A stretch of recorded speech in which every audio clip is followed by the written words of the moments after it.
Bonjour et bienvenue dans cette vidéo. Nous sommes en plein mois de Ramadan. Pendant ces mois, les musulmans font le jeûne du Ramadan, qui consiste à ne pas manger du lever du soleil jusqu'au coucher du soleil. Par exemple, on ne mange pas de 6 h du matin jusqu'à 6 h du soir. Pendant ce temps, l'estomac est complètement vide, pas d'eau, pas de nourriture. Il y a des patients qui sont atteints de maladies chroniques comme le diabète et l'hypertension et qui gênent quand même. Dans cette vidéo, je vais partager avec vous les bienfaits du Ramadan sur l'organisme. À la fin de cette vidéo, je vais partager avec vous les astuces qu'il faut faire pour bien prendre ces médicaments et finalement comment gérer les maladies chroniques pendant ce Ramadan. Pour ceux qui me découvrent pour la première fois, mon nom est Dr Sako Ladji. Sur cette chaîne, on parle de santé, du médical, du bien-être, des produits médicamenteux et pharmaceutiques, des diagnostics médicaux et infirmiers. Si ces thèmes-là vous parlent, alors veuillez nous contacter sur notre contact qui s'affiche quelque part. Pendant la période de jeûne, l'organe le plus sollicité, c'est l'appareil digestif. La réduction des aliments et des boissons et de l'eau en général va permettre à cet organe d'être au repos, de se reposer. En se reposant, il va se régénérer, il va mieux faire son travail, qui n'est d'autre que la transformation, l'absorption des bons nutriments vers le sang et l'élimination des déchets toxiques vers les selles, ce qui va permettre à l'estomac de bien fonctionner.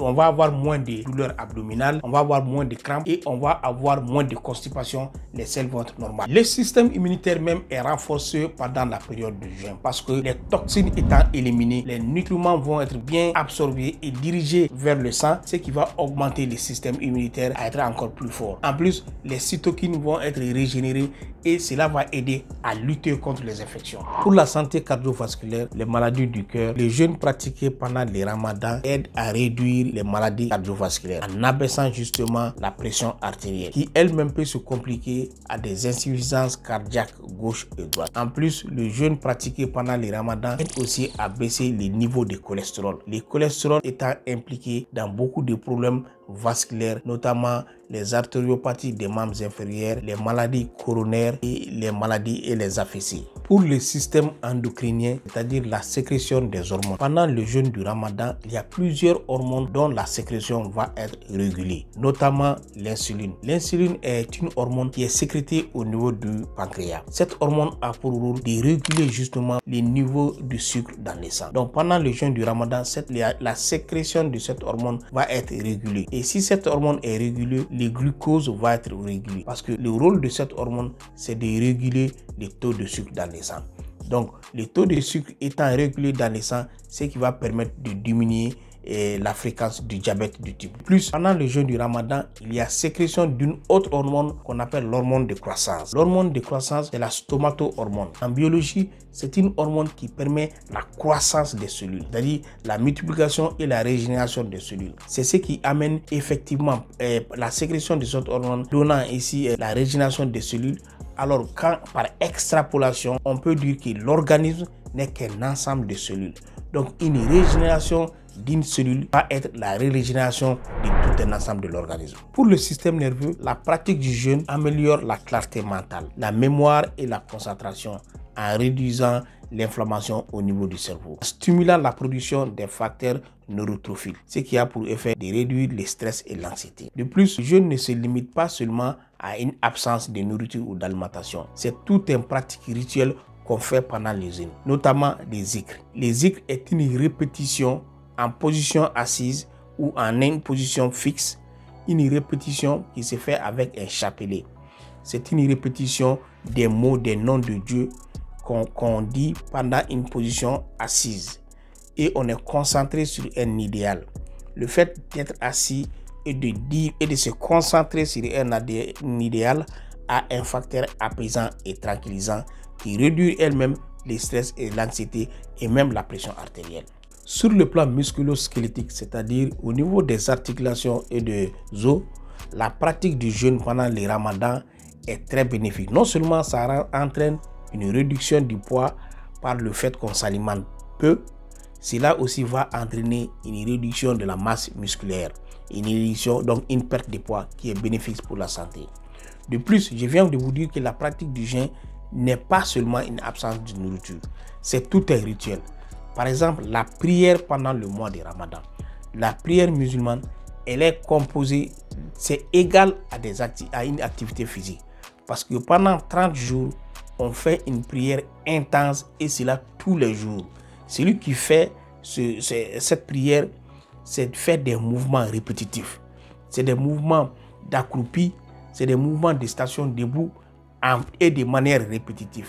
à la fin même de la prière, souvent on est essoufflé, on sent qu'on a fait une activité physique. Donc la prière est égale à une activité physique. Il a les mêmes bénéfices qu'une activité physique. Qui parle d'activité physique parle de perte de poids, parle de diminution d'anxiété et parle de la bonne circulation du sang, parle du bien-être en général.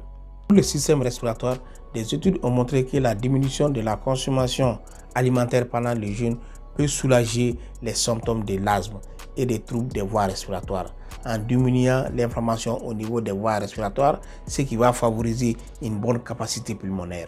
Pour le système urinaire, notre corps élimine les toxiques accumulés pendant le ramadan, ce qui va aider à prévenir les infections urinaires et à maintenir une bonne santé des reins. De plus, la déshydratation minimaliste va aider à prévenir la formation des calculs urinaux. Avant de continuer avec les astuces et les remèdes pour gérer ces médicaments pendant le ramadan, si vous avez aimé cette vidéo, alors donnez un petit pouce, abonnez-vous à cette chaîne si ce n'est déjà fait. Pendant le ramadan, il y a des gens qui sont aux prises avec des maladies chroniques comme le diabète et l'hypertension. Comment faire pour prendre les médicaments pendant ces périodes cruciales?